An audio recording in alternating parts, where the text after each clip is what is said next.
ஆமா. நீங்க எங்களுக்கு அனுப்புன தி சீக்ரெட் புத்தகத்தோட சில முக்கிய பகுதிகளை தான் இன்னைக்கு ஆழமா பார்க்க போறோம். வெறும் எண்ணங்களை மட்டுமே வச்சு நம்ம வாழ்க்கைய மாத்த முடியுமா? இதுதான் கேள்வி. ஆமா, இதுதான் இந்த புத்தகத்தோட மைய கருத்து. கரெக்ட். இந்த புத்தகம் அத ஈர்ப்பு விதி, லா ஆஃப் அட்ராக்ஷன்னு சொல்லுது. ஆனா நாம இன்னைக்கு அந்த தியரிக்குள்ள ரொம்ப போகாம, ஓ, அதுல சொல்லப்பட்டிருக்கிற சில நடைமுறை நுட்பங்களை, அதாவது சக்தி வாய்ந்த செயல்முறைகளை பத்தி ஆழமா பார்க்கலாம். நன்றி உணர்வு, காட்சிப்படுத்துதல், இந்த மாதிரியான விஷயங்களா? ஆமா. இதெல்லாம் வெறும் பாசிட்டிவ் திங்கிங் தானா, இல்ல அதுக்கு மேல ஏதாவது இருக்கான்னு ஆராய்வது தான் நம்ம நோக்கம். அருமை. அப்போ நம்ம மனசுக்குள்ள இருக்கிற எண்ணங்களை ஒரு கருவியா பயன்படுத்தி, ஒரு டூல் மாதிரி. ஆமா, ஒரு டூல் மாதிரி பயன்படுத்தி நம்ம வாழ்க்கைய வடிவமைக்க முடியுமாங்கிற கேள்விக்கு விடை தேடலாம். சரி, வாங்க முதல் படியிலிருந்து ஆரம்பிப்போம். சரி, முதல் கருத்தே ரொம்ப சக்தி வாய்ந்ததா இருக்கு. எதிர்பார்ப்பு. இதுல லிசா நிக்கோல் சொல்ற ஒரு உதாரணம் ரொம்ப எளிமையா புரிய வைக்குது. நம்ம தபால் பெட்டியை திறக்கும்போது கரண்ட் பில், ஃபோன் பில்னு எதிர்பார்த்தா அதுதான் வருது. ஆமா, நம்ம மனசு அதுக்கு பழகிடுது. ஆனா அதுவே நமக்கு ஒரு செக் வரும்னு எதிர்பார்த்தா என்ன ஆகும்? இது மேலோட்டமா கேட்டா சும்மா சொல்ற மாதிரி இருக்கு. ஆனா இதுதான் அடிப்படைன்னு புத்தகம் சொல்லுது. பாருங்க, பாப் ப்ராக்டர் சொல்ற ஒரு விஷயம் இதை இன்னும் தெளிவாக்கும். சொல்லுங்க. அவர் சொல்றாரு, விருப்பம் உங்களை விரும்பிய பொருளுடன் இணைக்கிறது, ஆனா எதிர்பார்ப்பு அதை உங்கள் வாழ்க்கையில் ஈர்க்கிறது. ஓ, விருப்பத்துக்கும் எதிர்பார்ப்புக்கும் வித்தியாசம் இருக்கு. நிச்சயமா. ஒரு ரெஸ்டாரண்ட் போறீங்கன்னு வச்சுக்கோங்க, மெனு கார்டை பாக்குறீங்க, ஒரு டிஷ் வேணும்னு ஆசைப்படுறீங்க. அது விருப்பம். அது உங்களை அந்த சாப்பாட்டோட இணைக்குது. ஆனா நீங்க ஆர்டர் பண்ணதுக்கு அப்புறம் அது கண்டிப்பா நம்ம டேபிளுக்கு வந்துடும்னு ஒரு நம்பிக்கையோட காத்துட்டு இருக்கோமே, அதுதான் எதிர்பார்ப்பு. மிகச்சரியா சொன்னீங்க. அந்த எதிர்பார்ப்பு தான் வெயிட்டரை உங்க டேபிளுக்கு அந்த சாப்பாட்டோட கொண்டு வருது. வெறும் ஆசைப்பட்டா மட்டும் பத்தாது, அது கிடைக்கணும், உறுதியா எதிர்பார்க்கணும். அதேதான். இந்த புத்தகத்தின்படி பிரபஞ்சம் ஒரு பெரிய வெயிட்டர் மாதிரி. நீங்க எதை உறுதியா எதிர்பார்க்கறீங்களோ அதை உங்ககிட்ட கொண்டு வந்து சேர்க்கும். இதுல ஜேம்ஸ் ரே சொல்ற ஒரு விஷயம் எனக்கு ரொம்ப முக்கியமானதா படுது. சொல்லுங்க. நம்மளோட தற்போதைய நிலைமை, அதாவது பேங்க்ல பணம் கம்மியா இருக்கலாம், உறவுகள்ல சிக்கல் இருக்கலாம். ஆமா, எதுவும் அவனா இருக்கலாம். ஒரு ரெசிடுவல் அவுட்கம் மட்டும் தான் சொல்றாரு. இது ரொம்ப ஆழமான கருத்து. ஏன்னா பலரும் தன்னோட இப்போதைய பிரச்சனைகளை வச்சே என் தலையெழுத்து இவ்வளவுதான் முடிவு பண்ணிடுறாங்க. அப்படி முடிவு செஞ்சா எதிர்காலமும் அப்படிதான் இருக்கும்னு அவர் எச்சரிக்கிறாரு. அப்போ இந்த சுழற்சியை எப்படி உடைக்கிறது? அதுக்கு ஒரு அருமையான டெக்னிக் இதுல சொல்லப்பட்டிருக்கு. 1954 நெவில் கோடாட்னு ஒருத்தர் சொன்னது. அதுக்கு பேரு திருத்தத்தின் கத்தரிக்கோல். திருத்தத்தின் கத்தரிக்கோலா? தி ப்ரூனிங் ஷேர்ஸ் ஆஃப் ரிவிஷன். பேர் வித்தியாசமா இருக்கே, அது என்ன பண்ணும்? ரொம்ப சிம்பிள். ஒவ்வொரு நாளும் தூங்க போறதுக்கு முன்னாடி அன்னைக்கு நடந்த நிகழ்வுகளை மனசுல ஓட்டி பார்க்கணும். சரி. அதுல உங்களுக்கு பிடிக்காத, உங்களை கஷ்டப்படுத்தின ஏதாவது ஒரு நிகழ்வு இருந்தா அது அப்படியே உங்க மனசுல உங்களுக்கு பிடிச்ச மாதிரி மாத்தி கற்பனை பண்ணணும். உதாரணத்துக்கு, ஒரு மீட்டிங் சரியா போகலையா, அந்த மீட்டிங் பிரமாதமா நடந்த மாதிரி, எல்லாரும் கைத்தட்டுற மாதிரி மனசுக்குள்ள ஒரு காட்சியை உருவாக்கிட்டு தூங்கணும். ஓ, அப்போ நடந்த தப்ப சரி செய்யற மாதிரி ஒரு கற்பனை. இதனால என்ன ஆகும்? இத ஒரு ரேடியோ மாதிரி யோசிச்சு பாருங்க. நாள் முழுக்க நடந்த கெட்ட விஷயங்கள் உங்களை ஒரு சோகமான நெகட்டிவ் அலைவரிசையில வச்சிருக்கோம். ஆமா, ஒரு மாதிரி மனசு பாரமா இருக்கும். இந்த திருத்தத்தின் கத்திரிக்கோள் பயிற்சி உங்க மனசோட ரேடியோவை அடுத்த நாள் காலைக்கு ஒரு பாசிட்டிவான, தெளிவான அலைவரிசைக்கு மாத்தி வைக்குது. அப்போ கடந்த காலத்தோட நிழல் எதிர்காலத்துல விழாம பாத்துக்கிறது தான் முதல் படி. சரியா சொன்னீங்க. சரி, இந்த மனநிலைய சுத்தம் செஞ்சதுக்கு அப்புறம் அடுத்த சக்தி வாய்ந்த செயல்முறைக்கு வருவோம். நன்றியுணர்வு. ஆமா. வாழ்க்கைய மொத்தமா திருப்பணும்னா முதல்ல நீங்க நன்றியோட இருக்கிற விஷயங்களை பட்டியல் போட ஆரம்பிங்கன்னு டாக்டர் ஜோ விட்டாலே சொல்றாரு. இது கேட்க ரொம்ப எளிமையா இருக்கு. எளிமையா இருந்தாலும் இதோட விளைவு வந்துட்டு ரொம்ப சக்தி வாய்ந்தது. ஏன்னா இது உங்க கவனத்தை மொத்தமா திசை திருப்புது. எப்படி? என்கிட்ட அது இல்ல, இது இல்லன்னு புகார் சொல்ற மனநிலையில இருந்து, ஆமா, ஆஹா என்கிட்ட இவ்ளோ நல்ல விஷயங்கள் இருக்கேங்கிற மனநிலைக்கு உங்களை மாத்துது. வாலஸ் வாட்டல் சொல்ற மாதிரி நன்றியுணர்வு உங்க முழு மனசையும் பிரபஞ்சத்தின் படைப்பு சக்திகளோட நெருக்கமா இணைக்குது. இதுக்கு உளவியல் ரீதியா ஏதாவது காரணம் இருக்கா? வெறும் நன்றி சொல்றதுனால எப்படி மாற்றம் வரும்? இருக்கு. இதுக்கு கன்ஃபர்மேஷன் பயஸ்னு ஒரு காரணம் சொல்லலாம். நீங்க உங்ககிட்ட இல்லாத விஷயங்களை பத்தி யோசிச்சுக்கிட்டே இருந்தா உங்க மூளை உங்க வாழ்க்கையில இருக்கிற பிரச்சனைகளை மட்டும்தான் தேடி தேடி உங்களுக்கு காட்டும். வாய்ப்புகளை அது பார்க்காது. கரெக்ட். ஆனா நீங்க நன்றியோடு இருக்க ஆரம்பிக்கும் போது உங்க மூளைக்கு ஒரு புது வேலை கொடுக்குறீங்க. என் வாழ்க்கையில இருக்கிற நல்ல விஷயங்களை தேடுன்னு சொல்றீங்க. இங்க முக்கியம். வாவ், இது ஒரு புது பார்வை. இத ஒரு பழக்கமா மாத்துறதுக்கு ஜேம்ஸ் ரே சொல்ற உதாரணம் எனக்கு ரொம்ப பிடிச்சிருந்தது. ஆமா, அது ரொம்ப பிராக்டிகலான ஒரு விஷயம். அவர் காலையில எழுந்திருச்சதும் படுக்கையிலிருந்து இறங்கி வைக்கிற ஒவ்வொரு அடிக்கும் மனசுக்குள்ள நன்றின்னு சொல்வாராம். ஆமா, பாத்ரூம் போற வரைக்கும். அந்த சின்ன செயல் அந்த நாள் முழுக்க ஒரு பாசிட்டிவான தொனி அமைச்சு கொடுக்குதுன்னு சொல்றாரு. இதுல முக்கியம் என்னன்னா, வெறும் வார்த்தையா இல்லாம அத உணர்வு பூர்வமா செய்யணும். சரி, ஆல்பர்ட் ஐன்ஸ்டீன் கூட ஒரு நாளைக்கு 100 தடவைக்கு மேல நன்றி சொன்னதா ஒரு குறிப்பு இருக்கு. அவர் யாருக்கு நன்றி சொன்னார் தெரியுமா? யாருக்கு? அவருக்கு முன்னாடி வாழ்ந்து அறிவியலுக்கு பங்களிச்ச விஞ்ஞானிகளுக்கு.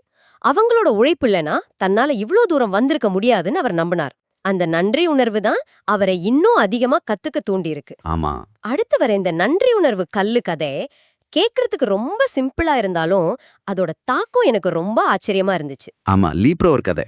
அவர் ஒரு சாதாரண கூழாங்கல்ல எடுத்து பாக்கெட்ல வச்சுக்கிட்டாராம். அதை தொடும்போதெல்லாம் அவர் நன்றியோட உணர்ற ஒரு விஷயத்த மனசுல நினைச்சு பாப்பாராம். ஆமா, அந்த சின்ன ஐடியாவை அவர் தென்னாப்பிரிக்காவுல ஒருத்தர்கிட்ட பகிர்ந்துக்கிறாரு.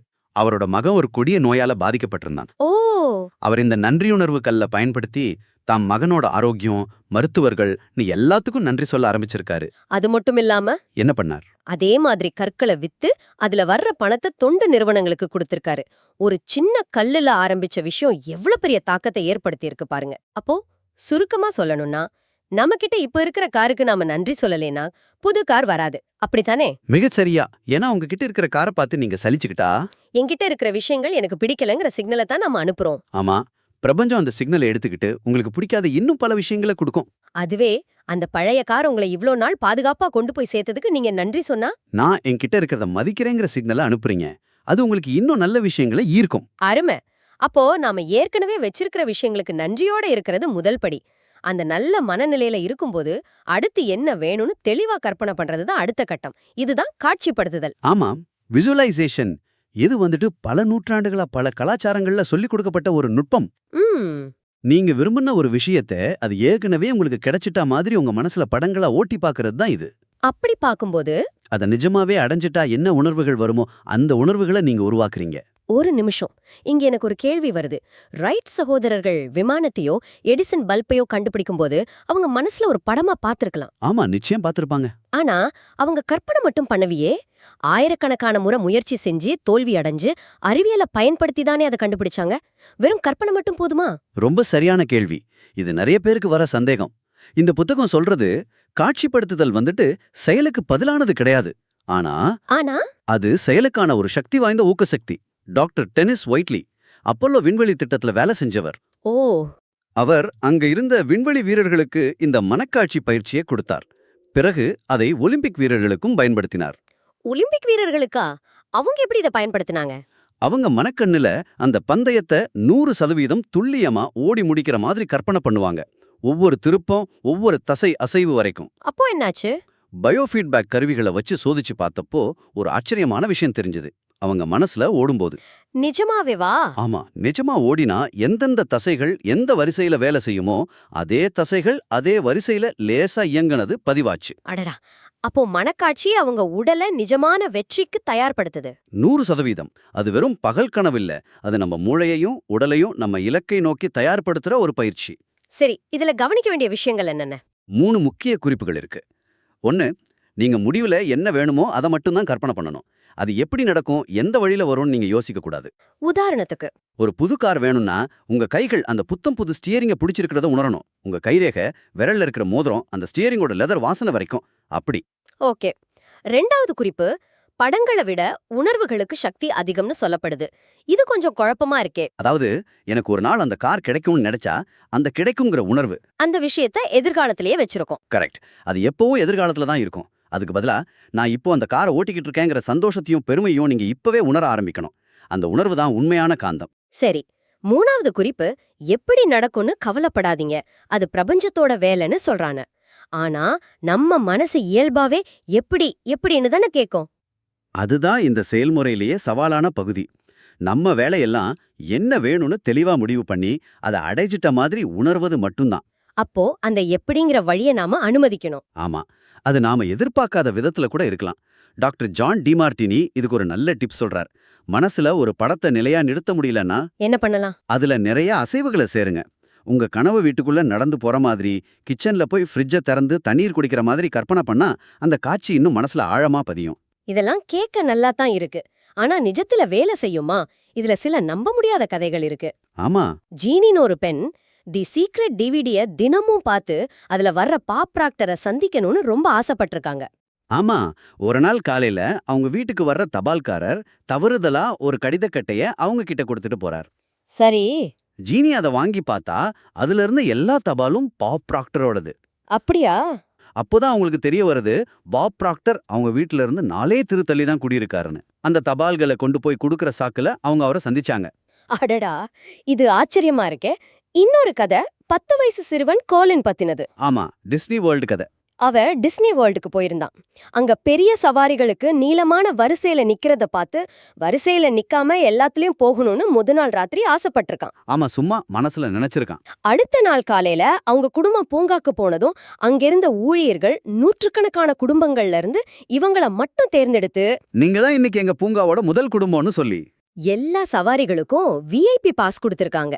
கோலினுக்கு இது தி சீக்ரெட் மூலமா தான் நடந்ததுன்னு உறுதியா நம்பினான். இந்த வரிசையில ஜான் அசராஃப் என்பவரோட பார்வை பலகை அனுபவம் தான் உச்சக்கட்டம்னு நான் நினைக்கிறேன். ஆமா, விஷன் போர்டு.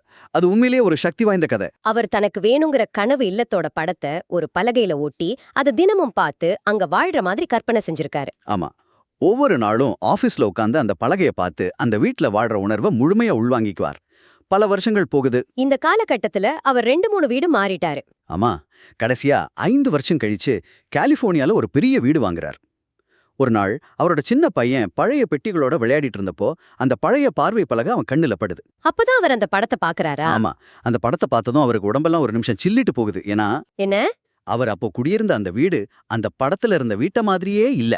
அது அதே வீடா? என்ன சொல்றீங்க? ஒரு சின்ன மாற்றம் கூட இல்லாம அதே மலையோரத்து வீடு, அதே நீச்சல் குளம், அதே டிசைன். அத வாங்கும்போது கூட இதுதான் அந்த படத்துல இருந்த வீடுன்னு அவருக்கு தெரியாது. அப்போதான் ஈர்ப்பு விதியோட சக்தி எவ்ளோ ஆழமானதுன்னு அவருக்கு புரிஞ்சிருக்கு. நினைச்சு பார்க்கவே முடியல. ஆமா, அப்போ பார்வை பலகைங்கிறது வெறும் படங்களை ஒட்டி வைக்கிற விஷயம் இல்ல. அது நம்ம ஆழ் மனசுக்கு ஒரு தெளிவான கட்டளைய கொடுக்கிற ஒரு கருவி. நிச்சயமா. நீங்க விரும்புற விஷயங்களோட படங்களை சேகரிச்சு அதை தினமும் பாக்குற ஒரு இடத்துல ஒட்டி வச்சு அது கிடைச்சிட்டா எவ்வளவு சந்தோஷமா இருப்பீங்களோ அந்த உணர்வை ஒவ்வொரு நாளும் சில நிமிடங்களை அனுபவிக்கணும். ஆஹா.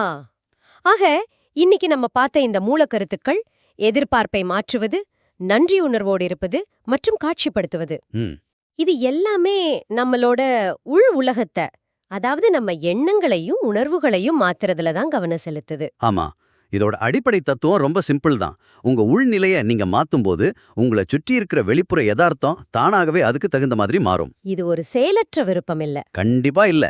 இது உணர்வு, நம்பிக்கை, எதிர்பார்ப்பு கலந்த ஒரு தீவிரமான மனப்பயிற்சி. இந்த புத்தகத்தின்படி வாழ்க்கையோட மாயாஜாலத்துல வாழவங்க இந்த நுட்பங்களை ஒரு தடவை மட்டும் செஞ்சுட்டு விடுறதில்ல. இது அவங்களோட வாழ்க்கை முறையாவே மாத்திக்கிறாங்க. அதேதான். இறுதியாக உங்களுக்காக ஒரு சிந்தனை. இந்த புத்தகத்துல ஜேம்ஸ் ரே சொல்ற ஒரு விஷயம் ரொம்ப ஆழமானது. ம் மக்கள் கொஞ்ச காலம் இத முயற்சி செஞ்சுட்டு எதிர்பார்த்த முடிவுகள் உடனே வரலேன்னு பார்த்ததும் இதெல்லாம் வேலைக்காகாதுன்னு விட்டுடுவாங்க. பிரபஞ்சமும் உங்கள் விருப்பமே என் கட்டளைன்னு சொல்லி அந்த வாய்ப்பை மறைச்சிடும். ஆமா, இப்போ நீங்க சிந்திக்க வேண்டிய கேள்வி இதுதான். உங்க வாழ்க்கையில எந்த ஒரு கனவு அல்லது இலக்கை அது கைகூடி வருவதற்கு ஒரு அடி தூரத்துல இருந்தப்போ நீங்க நம்பிக்கையை இழந்து பாதியிலே விட்டிருக்கலாம். ஒருவேளை இன்னும் கொஞ்ச நாள் நீங்க உறுதியா நம்பி இருந்தா